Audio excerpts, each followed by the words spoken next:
La tecnología, sí, Pablo.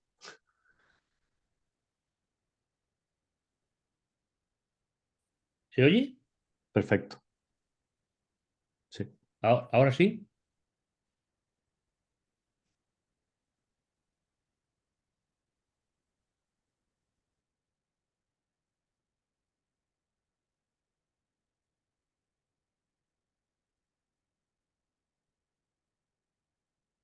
A ver, ¿alguien me puede hablar? A ver si oigo yo. ¿Me oyes? Bueno, tú sí me Sí. oís, ¿no? Sí. Yo, yo no os oigo. No sé qué ha pasado. ¿Qué hago? ¿Empiezo de nuevo o qué? Pues solo, vamos, 30 segundos lo que le A perdimos. ver, porque yo no os oigo.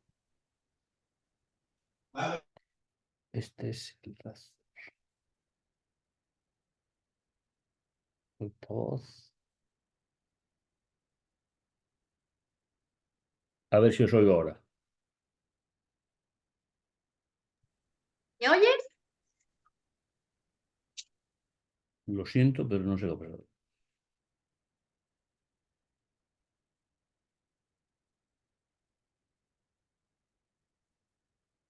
No, Carlos, no lo tengo muteado, ¿eh?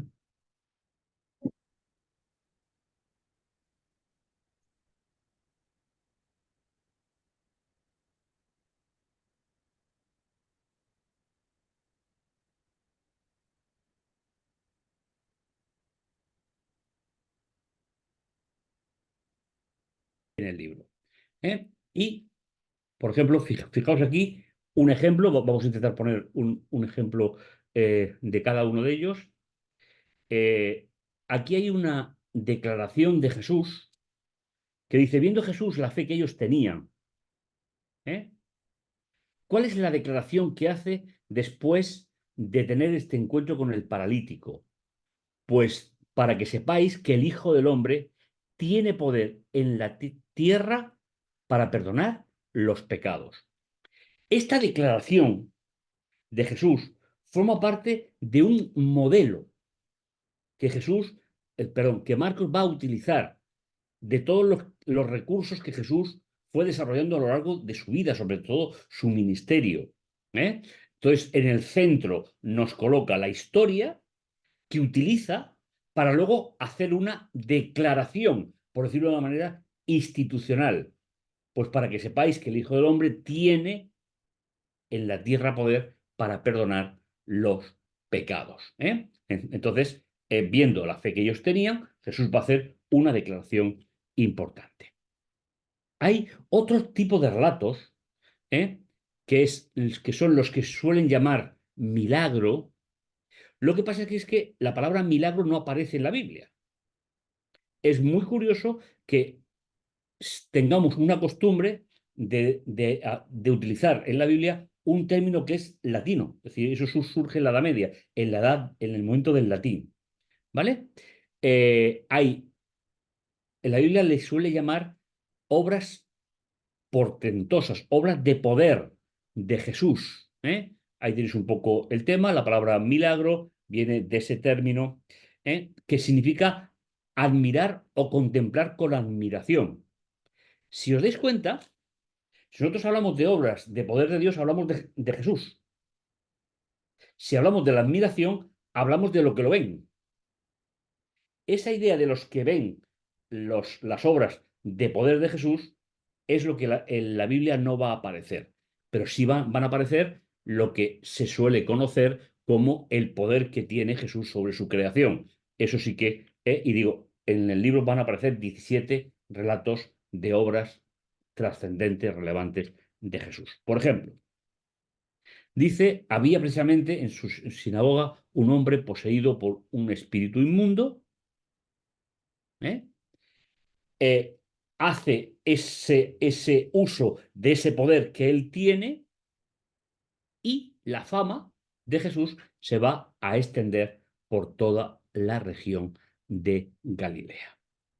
Si os dais cuenta, la palabra milagro se aplicaría al versículo 27. Todos quedaron pasmados de tal manera que se preguntaban unos a otros, ¿quién es este? ¿Vale? Sin embargo, el concepto bíblico no es hablar de la admiración, sino hablar de el poder que Jesús tenía sobre su naturaleza. Y como os digo, eso va a aparecer unas 17 veces en todo el libro. Hay momentos en los cuales Marcos va a utilizar bibliografía de Jesús, momentos biográficos. Y concretamente van a aparecer 29 relatos donde se nos va a contar la historia personal de Jesús. Y veis que esta variedad la vamos a tener en cuenta para poder entender cada uno de los matices que van a ir apareciendo. Por ejemplo, por aquel entonces vino Jesús de Nazaret y fue bautizado por Juan en el Jordán. Dice, entonces se oyó una voz que venía de los cielos, tú eres mi hijo, en ti me complazco. ¿Veis que este tipo de escena es diferente a las anteriores? ¿Por qué? Porque nos dice de dónde es Jesús. Y luego hay esa declaración que se hace de que es el Hijo amado, y que hay una conexión especial, ese complazco, pues es un poco así como una correspondencia entre ambos, que se resalta en el Evangelio. Pero también hay narraciones de sentido religioso, con temas varios, concretamente 18. Por ejemplo, fijaos, llega Jesús a una casa y de nuevo se agolpa una multitud tal que ellos no podían ni siquiera comer pan. Oyéndolos, sus familiares salieron para echar mano de él, pues decían, está fuera de sí. Fijaos qué detalle del estado anímico de cansancio que Jesús tenía y que, como decíamos hace unos instantes, Marcos es especialista en transmitir efectos psicológicos de Jesús. Las personas lo aprisionan, casi no puede comer, y los familiares no se especifican, tal vez María, tal vez los hermanos como hijos de José, etcétera, llega a expresar que está tan agotado, que no dispone de recursos. A mí, personalmente, esta forma de transmitir los mensajes me parece tan espectacular que para mí personalmente me hace Jesús más cercano. Es decir, su trabajo le llegó a agotar en muchas ocasiones, con lo cual le aproxima más a nuestra propia realidad. También encontramos resúmenes, tipo sumarios, resúmenes, relatos que narran la actividad de Jesús durante cierto periodo de tiempo y que bosquejan los acontecimientos.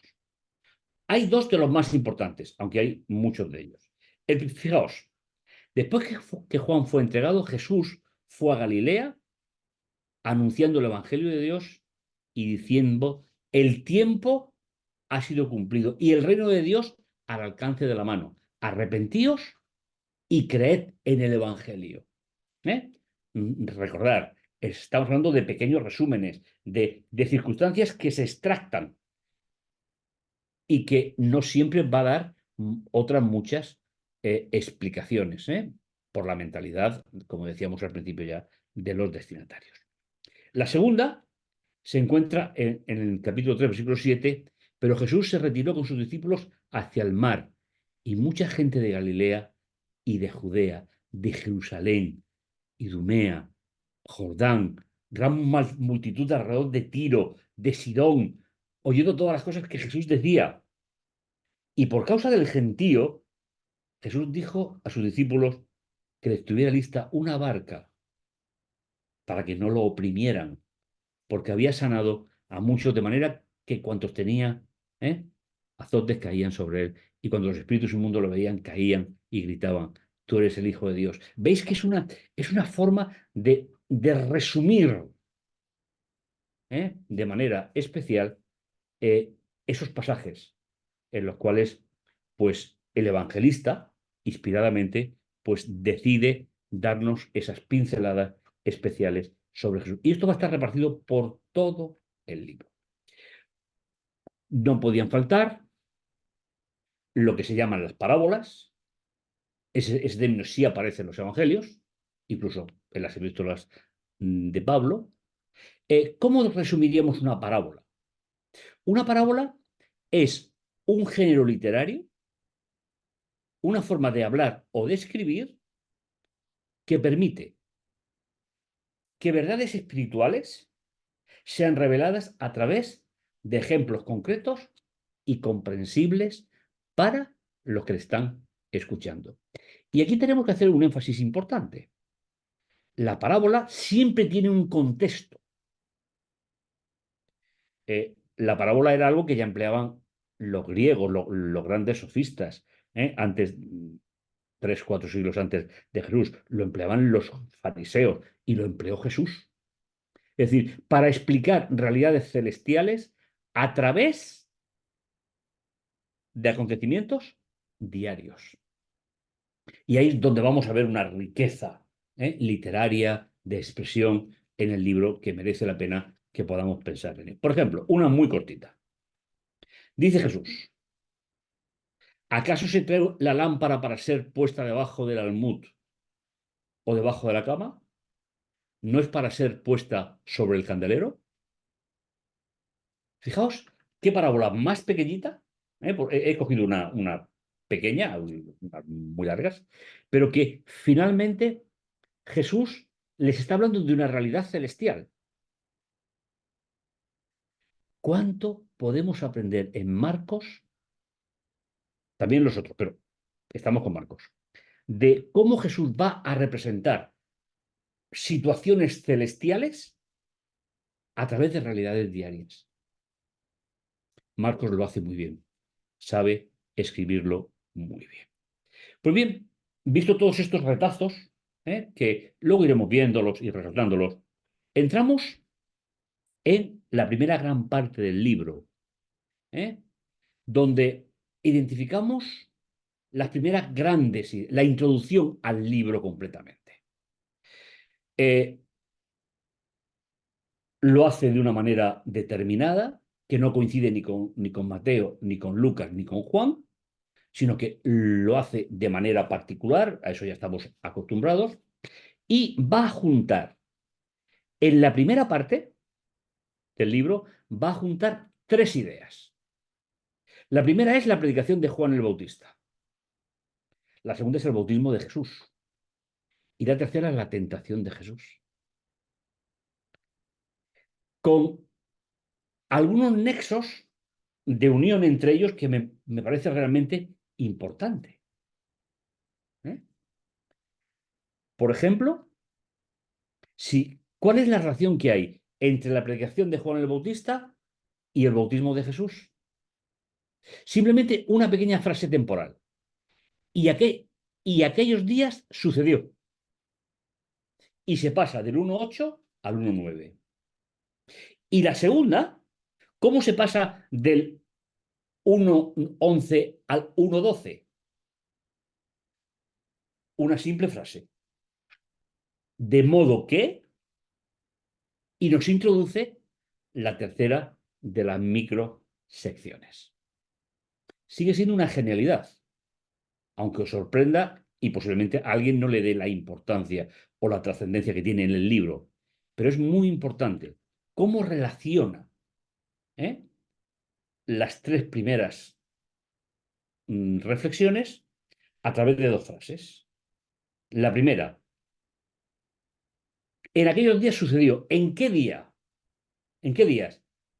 En el que Juan predicaba. Ese fue el bautismo de Jesús. Y luego, cuando se termina el Jesús del bautismo para pasar al Jesús de las tentaciones, dice, de modo que, es decir, después de estar bautizado, de modo que fue llevado al desierto. Es una estructura muy bonita. Espero poder transmitiros la idea porque me parece una genialidad importante para que podamos disfrutar de ella. Si comparamos la lectura de 1.8 con Mateo, con Lucas y con Juan, lo vamos a hacer solo una vez, no lo podemos hacer en todo el libro, y solo un versículo, pero vais a ver cosas muy relevantes, muy significativas. ¿Por qué? Pues porque el autor inspirado se le lleva a que no cometa errores. Está protegido del error. pero tiene libertad para elegir y para ordenar los acontecimientos dentro de la estructura del libro. Fijaos, comienzo del Evangelio de Jesús, el Cristo, Hijo de Dios. Ese sería el enunciado fundamental de todo el libro. ¿De qué nos va a hablar el libro? De Jesús, el ungido y el Hijo de Dios. Tal vez recordéis del capítulo anterior que decíamos que Jesús tiene dos títulos preferidos, el Hijo de Dios y el Hijo del Hombre, y que no utiliza de manera sinónima, sino en cuadros diferentes. Cuando habla de Hijo de Dios, está siempre hablando del representante de Dios en la tierra. Y cuando habla Hijo de Hombre, es el representante de la humanidad ante la deidad. Por lo tanto, todo lo que nos va a decir el libro de Marcos tiene que ver con este enunciado del versículo 1, capítulo 1. El Evangelio. Vamos a ir viendo algunos detalles importantes que nos ayuden a poder disfrutar de la lectura. Creo que es importante para nosotros. Aquí veis la primera cita, está puesta en negrita y cursiva, para que veáis que es una cita del Antiguo Testamento, y dice, conforme está escrito por el profeta Isaías, es decir, que va a justificar con un texto de la Biblia que él tenía. A veces no tenemos muy claro cuál es la función de la Biblia en aquel entonces, solo se disponía del Antiguo Testamento y algunas comunidades tenían libros como Efesios o Gálatas, pero no se habían juntado en un solo libro. Con lo cual es importante que tengamos en cuenta que es otro punto de vista diferente al nuestro. Apareció Juan bautizando en el desierto, anunciando un bautismo de conversión para perdón de los pecados. Esos tres versículos forman una unidad.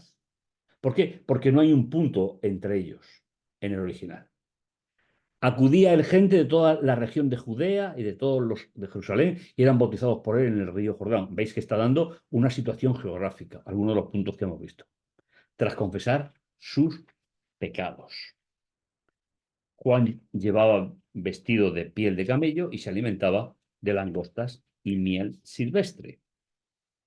Y anunciaba, detrás de mí viene uno que es más fuerte que yo y no soy digno de inclinarme y desatarle las correas de sus sandalias. Este es un tema que va a ser también importante. Y el último versículo, ya os he bautizado con agua, pero él os bautizará con Espíritu Santo. Algunas versiones ponen el Espíritu Santo, pero en el original el artículo no va a aparecer porque quiere que sea algo abstracto, en el sentido de que es una personalidad divina y por lo tanto no lo pone un artículo determinado. Pues esta es la primera parte que vamos a analizar, que yo os invito a que la sigáis en vuestra Biblia, porque tenemos realmente detalles extraordinarios que podamos disfrutar de ellos. Comenzamos. Así da comienzo. Da comienzo lo que será, tal y como hemos llamado, la verdad presente para el lector del libro de Marcos. ¿Qué tiene que aprender el lector del libro de Marcos y por continuación nosotros? Que la buena noticia del Evangelio es Jesús, el ungido, el Hijo de Dios. ¿Sabéis? La palabra Evangelio es un término que no es religioso en principio. Se utilizaba en el griego clásico y que significa literalmente el premio por las gratas noticias. Fijaos qué bonito sería traducir el versículo 1, diciendo, el premio de las gratas noticias de Jesús, el ungido, el Hijo de Dios. ¿Veis que es una definición personal? No todos los evangelios lo comparten así. Donde se expresa un estado de ánimo, un estado de sentimiento. El premio por las gratas noticias sobre Jesús, que es el ungido y es el Hijo de Dios. Es una forma preciosa de comenzar el Evangelio. Seguro que vamos a disfrutarlo, seguro. ¿Cuándo se solía emplear esto? Esto se solía emplear en el mundo no religioso cuando un rey invadía una ciudad y el príncipe iba delante de su padre anunciando la próxima entrada del padre en la ciudad conquistada. Pues el premio por las gratas noticias. Eso es lo que va a tratar este evangelio en concreto. Espero que la idea la veáis. Con estos tres nombres que van a aparecer, se nos está dando cuál va a ser la buena noticia, cuál va a ser el premio para los lectores. En primer lugar, Jesús, que significa Dios salva. Una noticia importante que tiene que traer al lector un estado de ánimo especial. En segundo lugar, un ungido para servir, Cristo. ¿eh? Lo que pasa es que las versiones traducen Cristo por simplemente han transliterado el término que utilizó Marcos, pero en realidad es ungido. ¿A quién se ungía? A reyes, sacerdotes, refiero a la primera gran parte de la Biblia, y Jesús también fue ungido. Por tanto, Dios salva, es ungido para servir, y en tercer lugar, es representante tuyo y mío ante la deidad. Y Marcos espera, al utilizar la palabra evangelio, espera que eso produzca una reacción tipo espiritual en el lector del libro. Y esa es la invitación que yo comparto contigo en esta noche. Porque finalmente una lectura correcta del libro nos va a llevar a entender perfectamente esta situación. ¿Eh?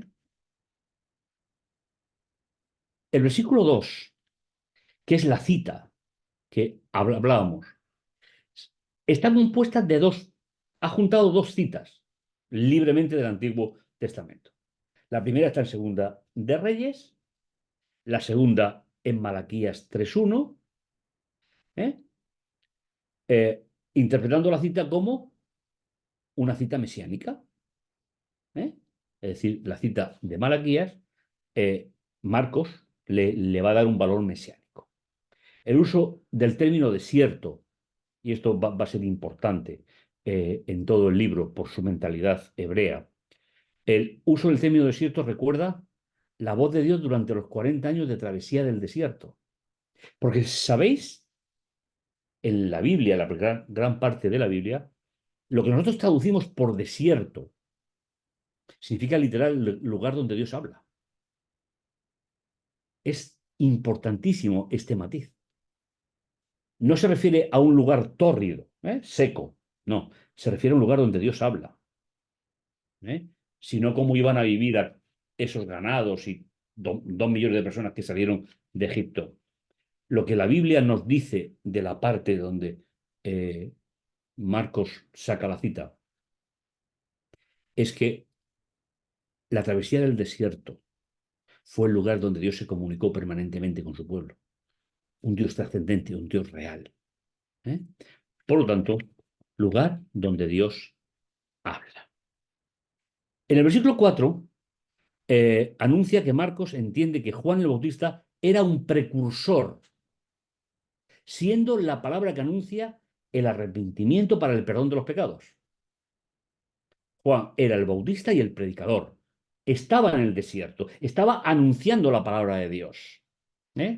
Marcos dice que el bautismo sirve para un cambio de opinión. Y aquí quiero remarcarlo, porque es importante. Es decir, el término que se utiliza, veis que no os estoy cansando, pero yo para no olvidarme, tal vez alguien en su bachiller, en su carrera, ha estudiado algo de griego. Qué importante es que nos demos cuenta, según la explicación que nos da Marcos, que el bautismo simboliza en el Evangelio de Marcos un cambio de opinión en relación al pecado. No sé si alguna vez habéis escuchado este matiz, porque la palabra que tenéis ahí, metanoia, significa cambio de dirección, cambio de sentido. Y para pedir perdón de los pecados, que es lo que vamos a ir viendo a lo largo de todo el Evangelio, lo primero que tiene que hacer el creyente es cambiar el sentido, cambiar sus prioridades con respecto al pecado. Si yo escondo el pecado, nunca pediré perdón. ¿Y sabéis? Aunque no está dentro de las expectativas de Marcos, pero si me permitís, hago un pequeño paréntesis. Cuando el creyente confiesa su pecado, ha cambiado su perspectiva del pecado. Si no, nunca pedirá perdón. Con lo cual, no olvidéis, Marcos dice que el bautismo, y por eso vendrá después la unción del Espíritu, sirve para producir un cambio de opinión del creyente con respecto a su pecado. Me parece un matiz precioso en el texto. Y os invito a que lo reflexionéis. El versículo 5 nos plantea una hipérbole. Dice, acudía a él gente de toda Judea y de Jerusalén.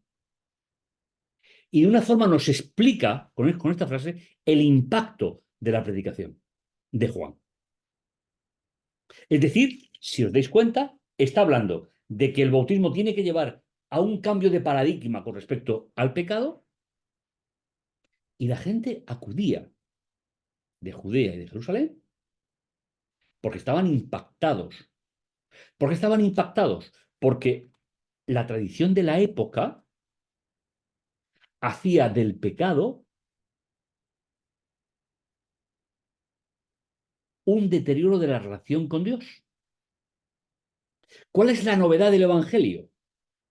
La novedad del Evangelio es que cuando el creyente cambia su perspectiva del pecado y pide perdón, queda restaurada completamente la relación con Dios. Y yo me preguntaba, repasando el tema hoy, ¿somos capaces, los creyentes del siglo XXI, a darnos cuenta que la gran necesidad del corazón humano es el cambio de opinión con respecto al pecado? Si no sabemos explicar el pecado, no sabemos explicar el perdón. Y si no sabemos explicar el pecado, no sabemos explicar la reconciliación. Porque el pecado confesado no me separa de Dios. Me sitúa en la protección de Dios. Y esta idea es la que fijaos en dos simples versículos. La profundidad del estado anímico y psicológico que produce entender la situación. Y eso pretende el autor. Un cambio de opinión. Un cambio de dirección en la vida. Yo no soy pecador cuando peco. Yo peco porque soy pecador. Porque he nacido en una raza como pecadores. Pero el bautismo, no es un chapuzón en el agua. El bautismo es la aceptación de que pido perdón por mi pecado y que voy a cambiar mi orientación de vida, sabiendo que el pecado confesado jamás habrá recuerdo de él en la mente de Dios. Me parece trascendental que podamos meditar en esta preciosa idea. Fijaos qué tipo de desierto era, ¿eh? Eh, el tipo de alimentación que se nos recordaba, ¿eh? Recordar el versículo 6, Juan llevaba un vestido de piel de camello y se alimentaba de langosta y de miel silvestre. Con lo cual, no nos está diciendo que sea un lugar tórrido, sino un lugar no habitado. El mismo lugar donde Jesús será tentado, ¿eh? Con lo cual, el tipo de alimentación justifica la zona no habitada, pero no justifica que pensemos en el desierto del Sáhara o que pensemos en cualquier otro desierto del planeta, ¿eh? El versículo 7, y es donde vamos a hacer una pequeña comparación para que veáis el método. Fijaos, el versículo 7 decía, y proclamaba, detrás de mí viene uno que es más fuerte que yo, y no soy digno de inclinarme y desatarle las correas de sus sandalias. Fijaos, ¿cómo lo explica Lucas? Esto lo haremos alguna vez por la importancia que tiene, ¿eh? Dice, entonces le preguntan, entonces, ¿qué debemos hacer? Él le respondía, el que tenga 2 túnicas, que las reparta con el que no tiene. El que tenga que comer, haga lo mismo. Vinieron también los publicanos a bautizarse y le preguntaron, maestro, ¿qué debemos hacer? Y él le respondió, no exijáis más de lo que está fijado. Y le preguntaron también unos soldados. Curioso, ¿eh? Que aparezcan soldados romanos cuando en el contexto. Y nosotros, ¿qué debemos hacer? Y él contestó, no hagáis extorsión a nadie, no digáis denuncias falsas y contentaos con vuestra soldada, con vuestro sueldo de soldado. Así lo ve Lucas, pero así lo verá Mateo. Pero cuando vio venir a muchos fariseos y saduceos, ¿veis? Lógicamente, Mateo resalta las corrientes intelectuales del judaísmo. A su bautismo dijo, raza de víboras, ¿quién os ha enseñado a huir de la ira inminente? Dad más bien fruto digno de conversión. Y no creáis que basta con decir en vuestro interior, tenemos por padre Abraham, pues os digo que Dios puede de estas piedras sacar hijos de Abraham. Y ya está el hacha puesta a la raíz de los árboles. Y todo árbol que no dé buen fruto será cortado al fuego. ¿Veis? Aquí se junta una parábola, la del árbol, el hacha, y diferentes perspectivas, ¿eh? Con respecto a la situación que estamos viendo.